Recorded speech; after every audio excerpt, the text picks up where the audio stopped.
It may seem quiet now, but when fans fill the Fargodome and the drivers start their engines, clear.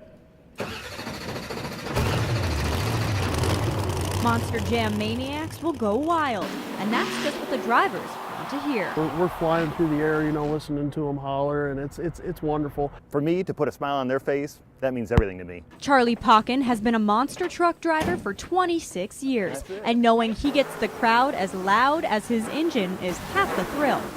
It's like going to the amusement park and getting on that roller coaster, only you're in control of it. You get to decide how much fun you want to have by the throttle pedal, by steering. These drivers are in control of 10,000 pounds on 66-inch wheels. It takes a lot of skill and responsibility, which is why I can only drive one of these. Though the donuts and jumps drivers do are extreme, they say it's one of the safest motorsports out there. It holds me like somebody cares.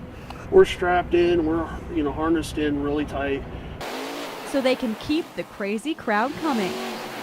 Krista Bame, Fox News.